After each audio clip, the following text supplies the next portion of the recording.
Hello everyone, সবাইকে সোনামণি learning সেন্টারে স্বাগত।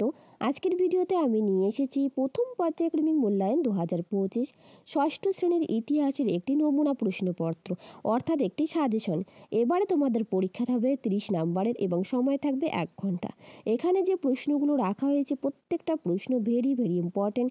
তোমাদের পরীক্ষাতে যেমন প্রশ্ন থাকবে ঠিক একই ধরনের প্রশ্ন এখানে রাখা হয়েছে। তাহলে চলো শুরু করার আগে আমরা প্রথমে সিলেবাসটা একটু দেখে নেই। সিলেবাসে কী কী থাকবে দেখো। সিলেবাসে থাকবে ইতিহাসের ধারণা, 2 ভারতীয় উপমহাদেশে আদিম মানুষ, 3 ভারতীয় উপমহাদেশে প্রাচীন ইতিহাসের ধারা। এই কয়েকটা পর্ব থেকে তোমাদের প্রশ্ন থাকবে। চলো শুরু করা যাক আজকের পর্ব। দেখো, একে বলেছে সঠিক উত্তরটি বেছে নিয়ে লেখো। 1 হরপ্পা সভ্যতা ছিল পাথরের, তাম্র, ব্রোঞ্জ নাকি লৌহ যুগের? সঠিক উত্তরটি হবে তাম্র ব্রোঞ্জ যুগের। পরের প্রশ্ন 2 আলতামিরা গুহা অবস্থিত স্পেনে নাকি ফ্রান্সে নাকি পর্তুগালে? সঠিক উত্তরটি হবে স্পেনে। পরের প্রশ্ন 3 আদিম মানুষের মধ্যে প্রথম হাত কুঠার বানাতে শেখে হোমো হ্যাবিলিস নাকি হোমো স্যাপিয়েন্স নাকি হোমো ইরেক্টাস? তো সঠিক উত্তরটি হবে হোমো ইরেক্টাস। পরের প্রশ্ন 4 হোমো হ্যাবিলাস বলা হতো দণ্ডায়মান মানুষকে নাকি বুদ্ধিমান মানুষকে নাকি দক্ষ মানুষকে? তো সঠিক উত্তরটি হবে দক্ষ মানুষকে হোমো হ্যাবিলিস বলা হতো। চলো পরের প্রশ্ন 5 মেগালিথ পাওয়া গেছে এমন একটি জায়গা হলো হস্তিনাপুর নাকি বুরজাহাম নাকি হরপ্পা নাকি লোথাল? তো সঠিক উত্তরটি হবে লোথাল। লোথালে কি হয়েছে? মেগালিথ পাওয়া গেছে। পরের প্রশ্ন 6 মেহেরগড় সভ্যতা ছিল একটি নগর সভ্যতা নাকি গ্রামীণ সভ্যতা নাকি শিল্প সভ্যতা? তো সঠিক উত্তরটি হবে মেহেরগড় সভ্যতা ছিল একটি গ্রামীণ সভ্যতা। পরের প্রশ্ন 7 আলতামিরা গুহার ছাদে যে চিত্র আছে তা হলো বিশাল গরুর নাকি বিশাল ষাঁড়ের নাকি বিশাল কুকুরের নাকি মানুষের মাথার খুলের? তো সঠিক উত্তরটি হবে বিশাল ষাঁড়ের। আলতামিরা গুহায় যে চিত্রটি ছিল সেই চিত্রটি। চলো পরের প্রশ্ন।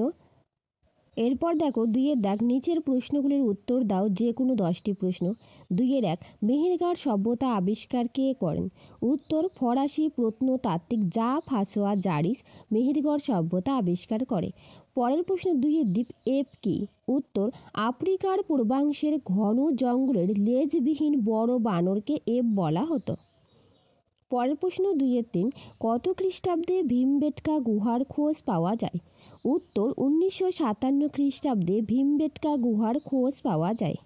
পরের প্রশ্ন 2-4 কে মহেঞ্জোদারো আবিষ্কার করেন? উত্তর রাখাল দাস বন্দ্যোপাধ্যায় মহেঞ্জোদারো সভ্যতা আবিষ্কার করে। পরের প্রশ্ন 2-5 সিটাডেল কথাটির মানে কি? উত্তর উঁচু এলাকা। পরের প্রশ্ন 2-6 হরপ্পা সভ্যতার একটি সামুদ্রিক বন্দরের নাম করো। উত্তর লোথাল। লোথাল হরপ্পা সভ্যতার একটি সামুদ্রিক বন্দর এবং একটি গুরুত্বপূর্ণ বন্দর। 2-7 কোন যুগে মানুষ গোষ্ঠীবদ্ধ হয়েছিল? উত্তর নতুন পাথরের যুগে মানুষ গোষ্ঠীবদ্ধ হয়েছিল, অর্থাৎ দলবদ্ধ হয়ে বসবাস করত। পরের প্রশ্ন 2-8 হরপ্পা সভ্যতা কে আবিষ্কার করেন? উত্তর দয়ারাম সাহানি হরপ্পা সভ্যতা আবিষ্কার করেন। পরের প্রশ্ন 2-9 আফ্রিকায় প্রাপ্ত লুসির কঙ্কালটি কী রকম কঙ্কালের উদাহরণ? উত্তর অস্ট্রালোপিথেকাস জাতীয়। পরের প্রশ্ন 2-10 দাবানল কাকে বলে? উত্তর বনে লাগা আগুনকে দাবানল বলে। পরের প্রশ্ন 2-11 কত খ্রিস্টাব্দে লুসির খোঁজ পাওয়া গেছে? উত্তর 1974 খ্রিস্টাব্দে লুসির খোঁজ পাওয়া গেছে। এই প্রশ্নটাও খুব ইম্পর্টেন্ট।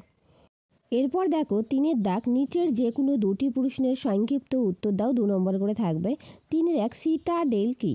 উত্তর হরপ্পা সভ্যতায় নগরের উঁচু এলাকাকে সিটাডেল বলা হতো। এই এলাকাটি একটি বানানো ঢিপির উপর অবস্থিত ছিল। পরের প্রশ্ন 3-2 আদিম মানুষ জোট বেঁধেছিল কেন? জোট বাঁধার কি সুফল হয়েছিল বলে তোমার মনে হয়? উত্তরটা দেখো, পয়েন্ট করে করে লিখেছি, তোমরাও লিখবে। আদিম মানুষ জোট বেঁধে থাকতো। জোট বেঁধে থাকার কারণ ছিল 1 নম্বর পয়েন্ট করবে পশু শিকার। আদিম মানুষ বনের বিভিন্ন ধরনের পশু শিকার করে তারা মাংস খেত আর দলবদ্ধভাবে পশু শিকার করতে যেত।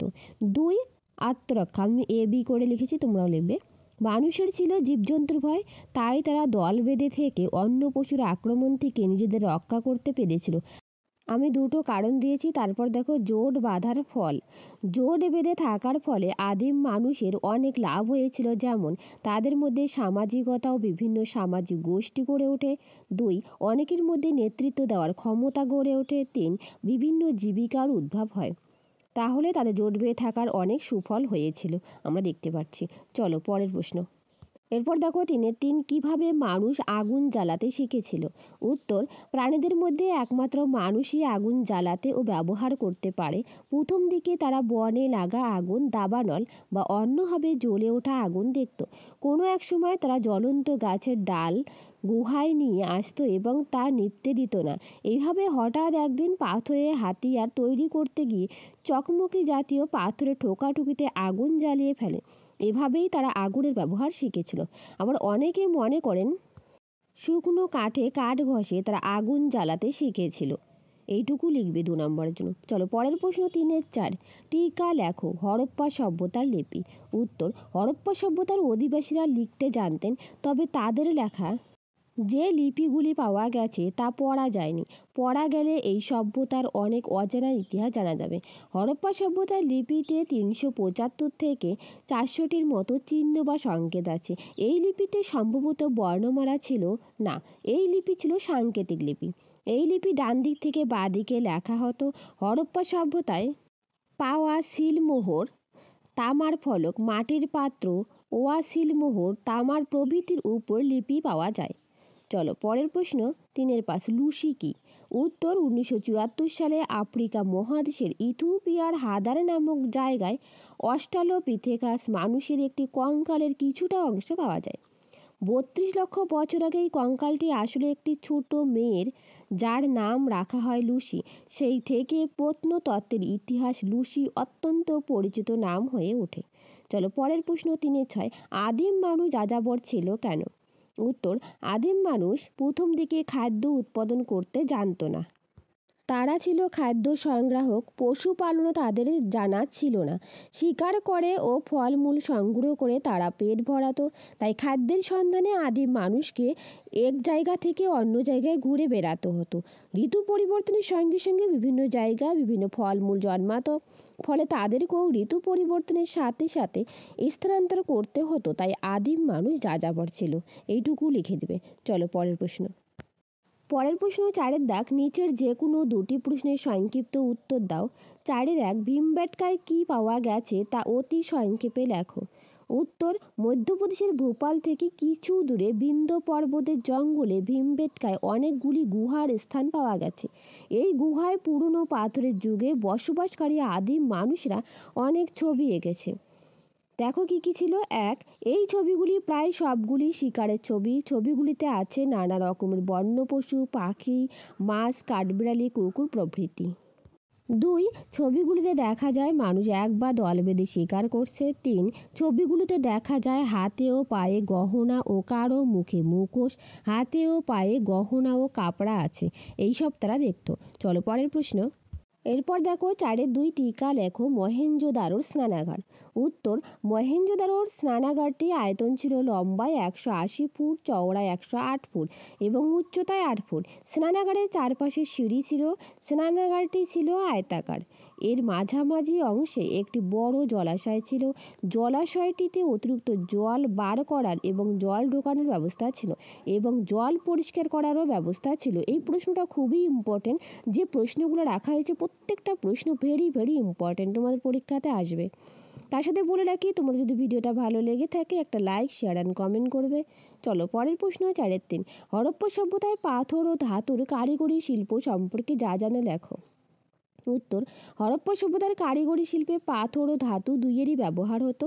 হরপ্পাবাসী লোহার ব্যবহার জানতো না, তাই কারিগরি শিল্পে তামা, কাঁসা, ব্রোঞ্জ ধাতুর ব্যবহার করত। এই সভ্যতায় তামা ও কাঁসার তৈরি ছুরি, কুঠার, বাটালি ও মাটি ও ধাতুর তৈরি বাসনপত্র পাওয়া গেছে। জানা গেছে এই সভ্যতায় পাথরের ছুরি তৈরির কারখানা ছিল। এরপর দেখো 4-4। আগুন জ্বালাতে শেখার পর আদিম মানুষের কি কি সুবিধা হয়েছিল? উত্তর, আগুনের ব্যবহার আদিম মানুষের জীবনযাত্রার মানকে বদলে দিয়েছিল। আগুনের ব্যবহার তাদের নানাভাবে সুবিধা দিয়েছিল, যেমন ক, প্রচণ্ড ঠান্ডার হাত থেকে রক্ষা পাওয়ার উপায় পাওয়া গেল। খ, হিংস্র প্রাণীর মোকাবেলা করার সুবিধা হলো, কারণ আগুনকে সব প্রাণী ভয় পায়। গ, আগুন জ্বালাতে শেখার পর আদিম মানুষ কাঁচা মাংস খাওয়ার বদলে আগুনে ঝলসানো মাংস খাওয়া শুরু করলো। চলো পরের প্রশ্ন 5-এর দাগ। নিচের যে কোনো একটি প্রশ্নের উত্তর দাও। 5-1 মেহেরগড় সভ্যতার অবস্থান উল্লেখ করে কেবলমাত্র প্রথম পর্যায়ের সংক্ষিপ্ত বিবরণ দাও। উত্তর, মেহেরগড়ের সবচেয়ে পুরনো পর্যায়ের সময়কাল। মেহেরগড়ের সবচেয়ে পুরনো পর্যায়ের সময়কাল হলো খ্রিস্টপূর্ব 7000 অব্দ থেকে খ্রিস্টপূর্ব 5000 অব্দ পর্যন্ত। তো প্রথম পর্যায়ে দেখো একটু বৈশিষ্ট্য লেখা আছে চাষবাস। মেহেরগড়ের সবচেয়ে পুরনো পর্যায়ের মানুষ গম ও যবের চাষ করতে জানতো। তারপর পয়েন্ট করবে গৃহপালিত পশু। মেহেরগড়ের সবচেয়ে পুরনো পর্যায়ের মানুষের গৃহপালিত পশু ছিল ছাগল, ভেড়া, কুজোয়ালা, ষাঁড় প্রভৃতি। এইটুকু লিখবে 5 নম্বরের জন্য। চলো পরের প্রশ্ন। এরপর দেখো 5-2 হরপ্পাবাসীর নগর জীবন কেমন ছিল। উত্তর, প্রাচীন ভারতের একটি উল্লেখযোগ্য গুরুত্বপূর্ণ সভ্যতা ছিল সিন্ধু সভ্যতা বা হরপ্পা সভ্যতা। সিন্ধু নদের অববাহিকায় এই সভ্যতা গড়ে উঠেছিল। সিন্ধু সভ্যতার ধ্বংসাবশেষ থেকে বোঝা যায় যে এই সভ্যতার নগর পরিকল্পনা বেশ উন্নত স্তরে পৌঁছেছিল। প্রথম পয়েন্ট করবে বাড়িঘর। সিন্ধু সভ্যতায় রাস্তার দুপাশে পরিকল্পিতভাবে 1 তলা থেকে 3 তলা পর্যন্ত বাড়িঘর তৈরি হতো। প্রতি বাড়িতে একটি করে স্নানাগার থাকতো।